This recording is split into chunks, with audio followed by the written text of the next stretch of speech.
"She doesn't belong at this table," said Harlan Pruitt, loud enough for the whole dining room to hear, and every conversation at the Clearwater Cattlemen's Association dinner dropped to silence. Sera Dodd didn't flinch. She sat with both hands folded in her lap, her back straight, her eyes fixed on the man across from her, the man who had invited her here himself, who had taken her arm at the door and told her she looked lovely, and who was now watching Harlan Pruitt humiliate her without saying a single word. His name was Fletcher Dodd, and she had been his wife for 11 months. He didn't look at her. Sera looked at him and made a decision.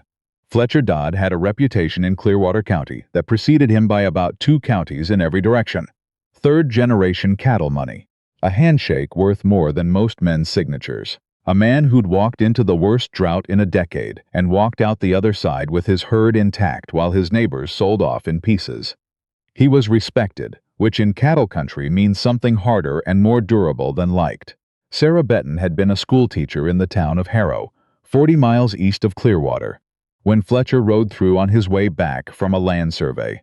She'd been arguing with the livery owner about a horse that had thrown a shoe under her student's borrowed wagon. Fletcher had stepped in, settled the argument in 30 seconds with the kind of quiet authority that doesn't need to announce itself, and then looked at her like he'd found something he hadn't known he was looking for. They'd corresponded for 4 months. He'd come to Harrow 3 times. She'd come to Clearwater once, and he'd shown her the ranch with the careful pride of a man who wanted to be understood, not just admired. She had liked him. She had genuinely, thoroughly liked him. She'd married him in June, in the small Presbyterian church in Harrow, with her sister and her 2 best students throwing wildflowers from the steps. By August, she understood that there were parts of Fletcher Dodd she hadn't been shown. The Cattlemen's Dinner was the first Friday of October every year, without exception. It was the event that sorted out the pecking order for the season, who had weathered the summer well, who was struggling, whose land deals had gone through, whose hadn't. It was not a social dinner. It was a tribunal in formal clothes. Harlan Pruitt ran it, had run it for 12 years, since his father stepped down and handed him the chair, along with 3,000 acres and a grudge against the world that he'd been refining ever since. He was 45, broad-faced, and carried himself with the particular confidence of a man who had never once been told no by anyone he respected. He did not respect Sera. She'd known that since the 2nd month of her marriage, when she'd attended a planning meeting for the County Agricultural Committee and made the mistake of asking a question about water allotment rights. Not an aggressive question, a reasonable one drawn from something she'd read in a report the committee itself had published. Harlan had looked at her the way a man looks at a dog that's wandered into a room it has no business being in, not angry, exactly, just deeply inconvenienced. Fletcher had said nothing. He'd looked at his boots. Sera had told herself it was one moment, that Fletcher was careful in public, that he would address it later. He hadn't addressed it. By October, she had stopped waiting for him to. She had started doing other things instead.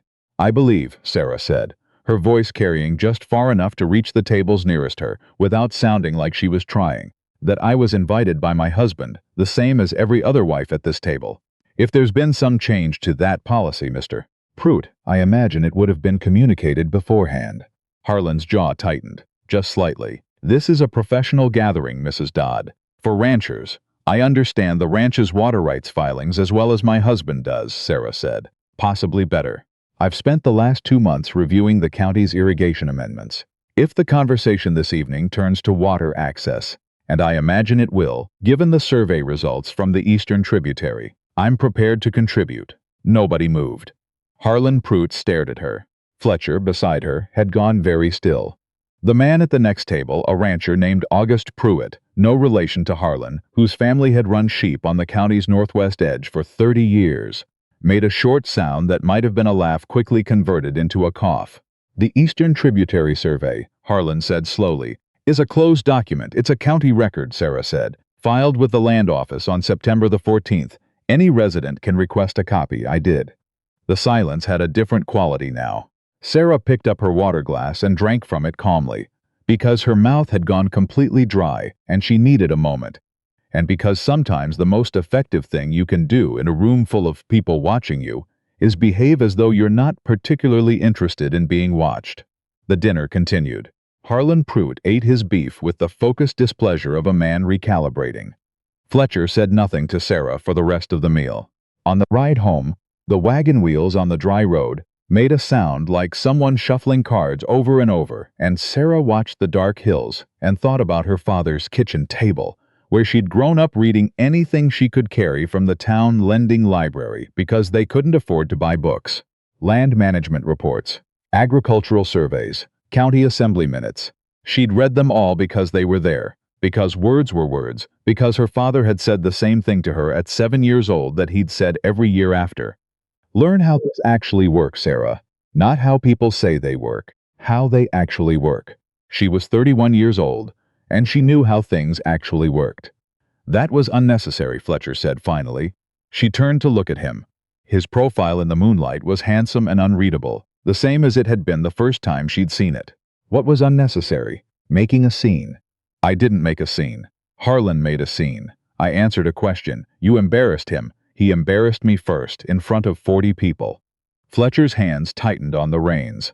Harlan Pruitt controls 3 of the 5 votes on the county water board. In 2 months, that board decides whether the eastern tributary access rights get extended, or whether they go to reassessment. If they go to reassessment, I stand to lose access to the only year-round water on the property. Do you understand what that means? Sera understood exactly what that meant. I understand, she said. Do you understand what it means when a man lets his wife be spoken to that way and says nothing? Fletcher didn't answer. The wagon wheels kept shuffling. That was the night Sera stopped thinking of the problem as Harlan Pruitt and started thinking of it as the system Harlan Pruitt operated inside. The web of favors and obligations and mutual silence that kept men like him in power and kept everyone else, including her husband, too afraid to do anything about it. She had 2 months before the water board vote. She started the next morning. The county land office opened at 8. Sera was there at 7:50, standing on the steps with a list of documents she wanted, and a second list of documents she suspected she'd want, once she saw the first ones. The clerk, a young man named Calvin Briggs, who looked like he'd been expecting a quieter Tuesday, spent the next 3 hours pulling files while Sera sat at the reading table in the back room and made notes in the margins of a composition book she'd bought at the general store on the way. What she found in the first week was confirming. What she found in the second week was disturbing. What she found in the third week was the kind of thing that makes your hands go still, and your breathing go careful, and your mind start building something it can't unlearn. Harlan Pruitt had been on the county water board for 9 years. In that time, 14 ranches in Clearwater County had lost tributary access rights during reassessment proceedings. 12 of those 14 properties had subsequently been acquired, through purchase, foreclosure, or auction, by a land holding company called Ridgecrest Properties. Incorporated in the Territorial Registry in the spring of the year Harlan first joined the board. She looked up Ridgecrest Properties. The registered agent was a man named Clement Waugh. Clement Waugh was Harlan Pruitt's wife's maiden name uncle. Sera sat with that for a long time. Then she went back and read the reassessment proceedings for all 14 properties, one by one, looking for the pattern. It was there, clear as fence line against a flat sky once you knew to look for it. Each reassessment had been triggered by a technical filing violation, a missed deadline, an improperly recorded amendment, a form submitted to the wrong office subdivision. Small things. The kind of things a rancher working sunup to sundown might not notice until it was too late. The kind of things that were very easy to make happen if you controlled the board that set the deadlines and the clerk's office that processed the filings. She went back to Calvin Briggs. I need the original filing schedules for tributary access amendments, she said. Not the current copies, the originals, from 9 years ago to present. Calvin looked at her with the expression of a young man who is beginning to understand that this particular patron is going to keep coming back until she finds what she's looking for. That'll take some time.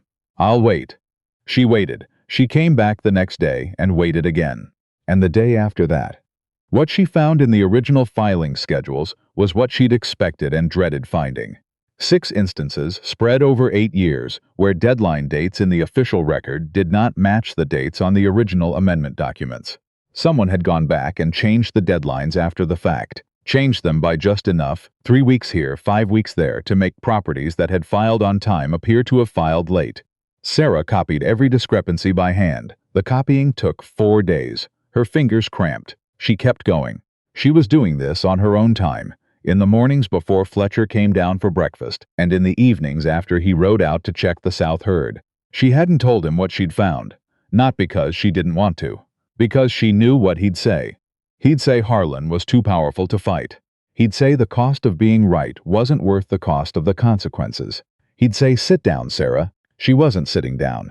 On a Wednesday morning, 6 weeks after the cattleman's dinner, she rode into town and knocked on the door of the one person in Clearwater she believed might help her. Dorothea Pelham was 63 years old, a widow, and the former county assessor. She'd served for 14 years before Harlan organized a recall vote against her 5 years ago, a vote that had passed by 9 ballots in an election where the ballot box had been, briefly and inexplicably, unattended. Dorothea answered her door in an apron that smelled like bread and looked at Sera Dodd standing on her porch with a composition book and a satchel of documents. "Come in," Dorothea said. "I'll put the kettle on." They spent 4 hours at Dorothea's kitchen table. Dorothea read every document without speaking. When she finished, she took her glasses off and pressed her fingers to the bridge of her nose. "How long did it take you to find all this?" she asked. 6 weeks. Where did you find the original filing schedules?" "Back storage at the land office. They hadn't been indexed. I don't think anyone thought anyone would look." "Nobody ever has," Dorothea said. "In 14 years as assessor, I knew something was wrong with the reassessment numbers. I never had proof." She tapped the stack of documents. "This is proof." "It's not enough on its own," Sera said. "Not without someone who can attest to the filing process. Someone with official standing." Dorothea was quiet for a moment. "The Territorial Land Board sends an inspector through the Western District every 18 months. The last inspection was 14 months ago, so the next one is in 4 months, unless someone filed a formal complaint requesting an early inspection." Sera looked at her. "Do you have standing to file that complaint?" "I'm a former county assessor," Dorothea said. "I have standing to do considerably more than that." She looked at the documents again. "But if I file, Harlan will know, and he'll come after whatever he can reach. He can't touch me. I've got no property left worth taking, and I'm old enough not to care about my reputation. But he can reach your husband, Sera. I know. Does Fletcher know what you've been doing?" "No." Dorothea folded her hands. "You understand that changes the moment I file." "I know that too." Sera straightened the stack of documents. "File it." The complaint reached the Territorial Land Office on a Thursday. By Saturday, Harlan Pruitt knew about it. By Sunday, Fletcher knew, because Harlan told him himself at the feed supply on Main Street, in front of 4 other ranchers. Sera was at home when Fletcher came back. She was at the kitchen table with her notes. She was always at the kitchen table with her notes, and she heard the sound of his boots on the porch boards, and knew from the weight of each step what kind of conversation was coming. He stood in the doorway. He looked at the papers on the table. He looked at her. "You went to Dorothea Pelham." "I did." "You filed a complaint with the Territorial Office." "Dorothea filed it, with my documentation, without talking to me." Sera put her pen down. "I tried to talk to you. On the ride home from the dinner, you told me Harlan controlled the water board and I needed to understand the stakes." "That's not talking to me. That's going around me." "Fletcher." She kept her voice even. "He's been stealing land from ranchers in this county for 8 years, 14 properties. Our water access is next. Our property is next. I found proof of it. What would you have had me do?" "I would have had you come to me before you did anything." "And what would you have done?" He didn't answer immediately. The silence stretched long enough to become its own kind of answer. "I would have thought about the best approach," he said finally. "You would have thought about Harlan Pruitt's 3 votes on the water board," Sera said, "and decided we couldn't afford to make an enemy of him. And you would have been wrong. We can't afford not to." Fletcher set his hat on the table. He pulled out a chair and sat down across from her. He looked older than he had that morning, which was a thing that happened to people when they were being forced to see something they'd been successfully avoiding. "How bad is it?" he said quietly. Sera laid it out for him the way she'd been laying it out in her own mind for 6 weeks, methodically, document by document, the acquisition pattern, the filing discrepancies, the Ridgecrest connection, the recall election. Fletcher listened without interrupting. When she finished, he stared at the stack of papers for a long time.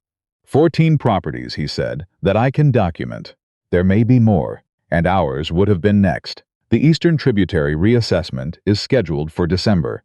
Based on the pattern, I believe he's already arranged for a technical violation to appear in our filing record."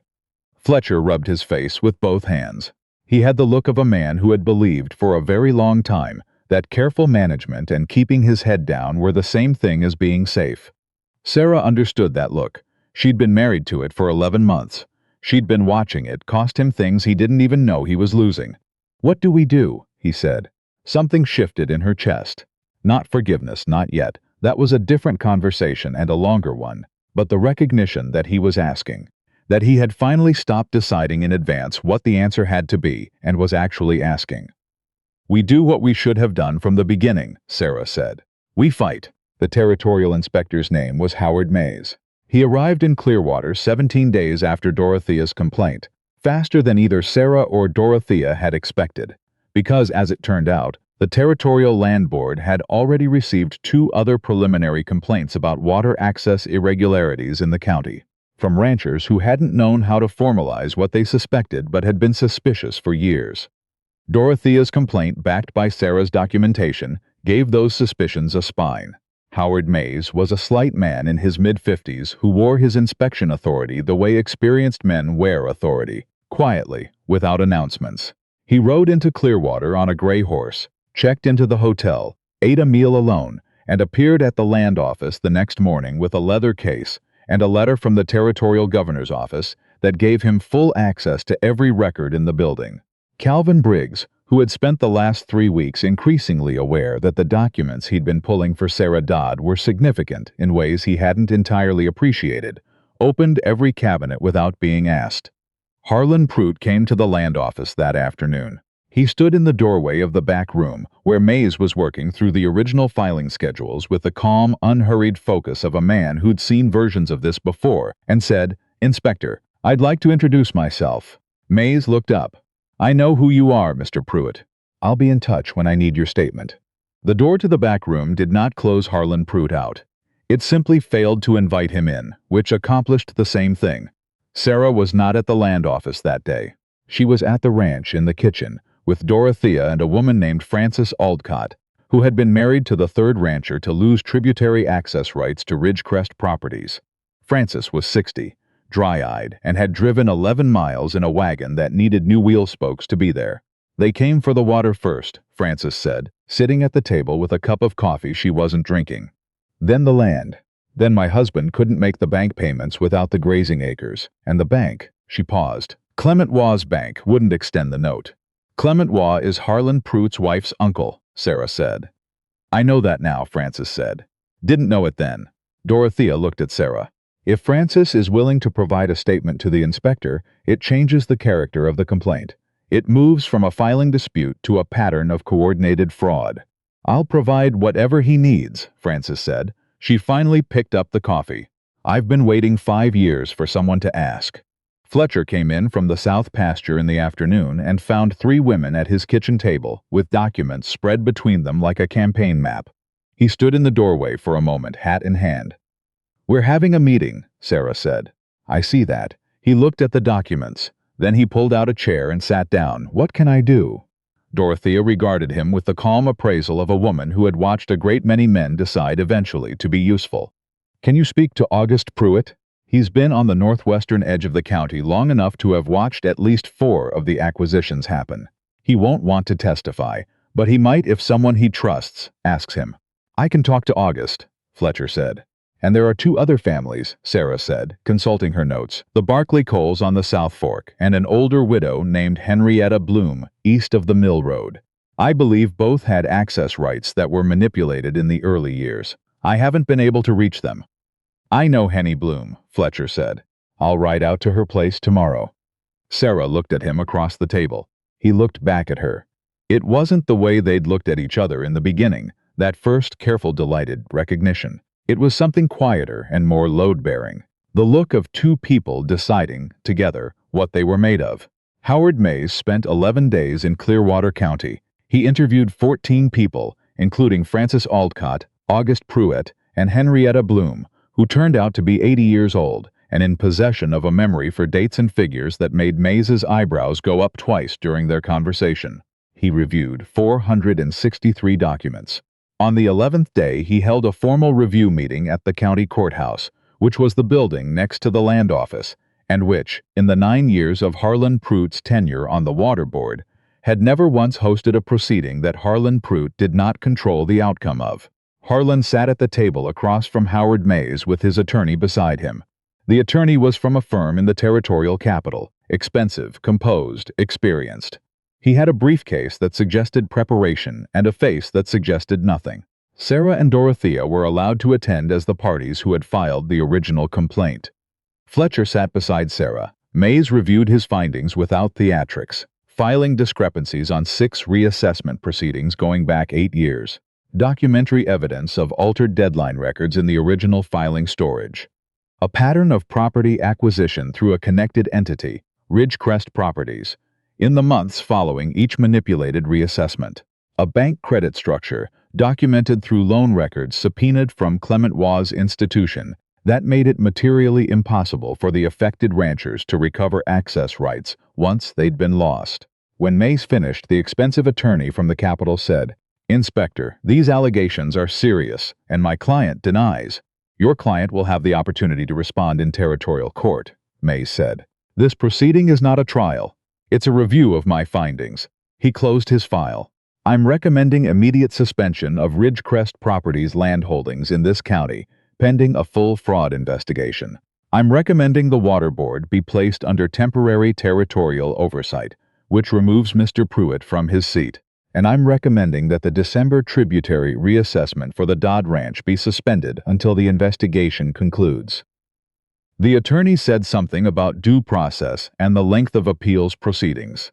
Mace acknowledged it the way a man acknowledges wind, as a thing that exists, that has no particular relevance to what he is doing. Harlan Pruitt had not spoken since the proceeding began. He sat at the table with his hands flat on the surface in front of him. A big man made suddenly still, and he looked across the room at Sera Dodd with an expression that she catalogued carefully and filed away. It was not anger, not quite. It was the look of a man confronting the specific miscalculation that had undone him. He had looked at her at the dinner table in October and seen a schoolteacher from Harrow who didn't know her place. He had looked at her across meetings and committees as someone to be managed, redirected, waited out. He had never once looked at her and seen a threat. That, in the end, was his mistake. The investigation took 6 months. Harlan Pruitt resigned from the Water Board before the first territorial court hearing. He retained his attorney and contested every finding, which slowed the process and cost him money at a rate that men who have relied on structural advantages rather than actual financial discipline are poorly equipped to sustain. Clement Waugh settled with the court, returned the assets held by Ridgecrest Properties, and spent the remaining years of his professional life in studied obscurity. 9 of the 14 families whose land had been manipulated away from them received settlements. 4 received property reversions, their original access rights restored, their lands returned. The Aldcott Ranch was among them. Frances drove back to Clearwater for the signing, in the same wagon with the same wheel spokes, which had not been replaced because she hadn't known until that day whether the ranch was worth the cost. Sera was at the land office the day the reversal documents were processed.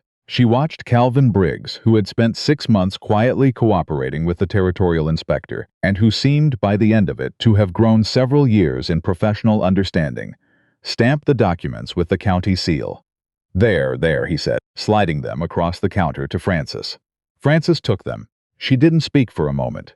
"My husband broke ground on that land the year we were married," she said finally. 31 years ago, he died thinking he'd failed." Sera put her hand on the counter, not on Frances's hand, just near it, a proximity. "He didn't fail." "No," Frances said. "He didn't." She tucked the documents into her coat. "You're the one who found it. All those years, all those records, you found it." "I had reasons to look," Sera said. She thought about her father's kitchen table. She thought about reading water rights reports when she was 12 years old, because they were there and words were words. She thought about the night she'd sat in the dark on the wagon beside Fletcher and decided that the problem wasn't Harlan Pruitt, it was the system, and that systems could be understood if you were willing to do the reading. She thought about the composition book she'd bought at the general store the first morning when Calvin Briggs was still looking at her like she might leave before lunch. She hadn't left. The December tributary reassessment for the Dodd Ranch was dismissed. The eastern tributary access rights were confirmed and recorded, permanent this time, under a new board that Dorothea Pelham agreed, after considerable persuasion from a delegation of county ranchers who showed up at her door on a Tuesday with their hats in their hands, to chair for the next 4 years. Fletcher asked Dorothea to the formal confirmation meeting, where she was officially reinstated. She arrived in the same dress she'd worn to her original appointment 14 years ago, because she was Dorothea, and because some things deserve the weight of occasion. That winter was the first one Sera had spent at the Dodd Ranch without a layer of reservation underneath everything. The reservation wasn't entirely gone. Marriage is not a river that runs straight after it's been redirected, and some things Fletcher had done and not done were still being worked through at the kitchen table over coffee on the mornings when there was time for it. But the underpinning had changed. She knew what she was now in this place. She knew what her work was worth. In the spring, she started a legal correspondence course available through the Territorial University, studying land rights and property law. She did it in the evenings, after the ranch work that she had taken on, with the same systematic attention she'd brought to everything else, because a ranch is a system, and systems can be understood. Fletcher rode in one evening and found her at the table with her course materials open, and a cup of tea gone cold at her elbow and the lamp burning low. He sat down across from her without being asked and picked up one of the readings. He looked at it for a moment. "Riparian doctrine," he said. "The section on prior appropriation," she said. "There's a question on the tributary classification requirements I can't find the case precedent for." He set the reading down. He looked at her with the expression she'd come to recognize as the one he wore when he was about to say something he'd been working up to for a while. "I'm sorry," he said, "for the dinner, for the wagon ride home. For all the mornings I looked at my boots." Sera looked at him across the lamp and the case law and the cold tea. "I know," she said. "I should have." "I know," she said again, not to cut him off. To mean it. To give it the weight it deserved without making it heavier than it had to be. Some things can be acknowledged without being rehearsed over and over. Some things are better settled and then built on.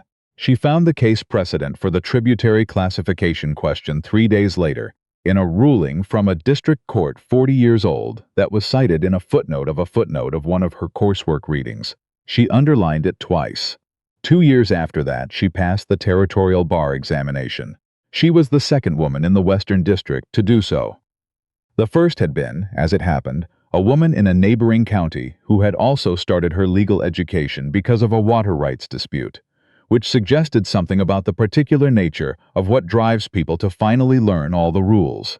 Sera opened her practice in Clearwater and spent the next decade taking cases that most attorneys declined. Homesteaders with filing problems, ranchers who didn't understand the amendments affecting their access, widows who had inherited land they didn't know how to protect. She charged what they could pay. Often that was not much. It didn't matter. The work was the point. Fletcher ran the ranch and read her case files when she left them on the kitchen table, which she did often because she valued his understanding of the practical terrain in ways the legal language didn't always capture. He built her an office off the back of the house, with 2 windows and shelves along every wall, in the 3rd year of her practice, when the stack of files on the kitchen table had expanded to the point that it was becoming genuinely inconvenient. It was a good office. She used every inch of it. Dorothea Pelham chaired the water board for 7 years before stepping down and recommending, in the formal letter she wrote to the county assembly, that her successor be someone who understood both the legal and the practical dimensions of water rights management in a drought-prone territory. The assembly appointed a young rancher from the eastern edge of the county who had learned most of what he knew about filing requirements from a legal aid clinic that Sera ran out of the courthouse on the first Thursday of every month. Harlan Pruitt sold his remaining land holdings and moved north. His attorney billed him for a sum that made his eyes water, and he paid it because there was nothing else to be done. The women who had been at dinner the night he told Sera she didn't belong at the table did not speak of that evening often. But when they did, in the particular privacy of the conversations that women have when there are no men present to perform for, most of them said some version of the same thing, that they had seen it happen, had known it was wrong, and had said nothing. Some of them were honest enough to say why. Some of them weren't. Sera didn't spend time thinking about what they should have done. She was too busy with what still needed doing. That was what her father had meant, all those years ago at the kitchen table in Harrow, when he'd handed her another land report or another county assembly minute and said, "Learn how things actually work. Not so that you could describe the problem, so that you could fix it."